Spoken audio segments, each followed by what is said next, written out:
বলি 21শে জুলাই উত্তরকন্যা চলো ভারতীয় জনতা যুব মোর্চার ডাকে সেটা হবে।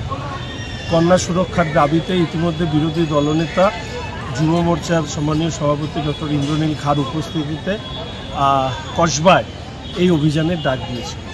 এটা আমাদের কাছে অত্যন্ত স্বাভাবিক ঘটনা পশ্চিমবঙ্গে যে এখানে কোনো বিরোধী দলের কর্মসূচি ভারতীয় জনতা পার্টি যখনই গ্রহণ করেছে, সামান্যতম কর্মসূচি হলেও সেই কর্মসূচিতে অনুমতি বাতিল করে দেওয়া হয়। দুর্ভাগ্যবশত হচ্ছে যে পুলিশের বড় অফিসাররা তাদের মেরুদণ্ড তারা জমা দিয়ে রেখেছেন কালীঘাট কিংবা ক্যামাক স্ট্রিটে, ফলে তারা অনুমতি দেন তৃণমূলের দুষ্কৃতীদেরকে রাজ্য জুড়ে দাপিয়ে বেড়াতে, কিন্তু বিরোধীদের প্রতিবাদ করবার অনুমতি নেই।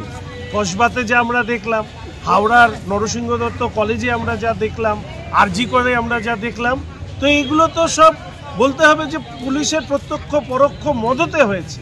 ফলে দুষ্কৃতীদের তাদের দুষ্কর্ম করবার অনুমতি এই রাজ্যে পুলিশ দেয়, কিন্তু বিরোধীদের কণ্ঠস্বর, প্রতিবাদের কণ্ঠস্বর যখন নারীর সুরক্ষা হোক, দুর্নীতির বিরুদ্ধে হোক, সেই তাকে দাবানোর চেষ্টা পুলিশ যেভাবে করছে, এটা মনে হয় সর্বকালীন লজ্জার রেকর্ড আমাদের রাজ্যের পুলিশ, কলকাতার পুলিশ তারা তৈরি করেছে।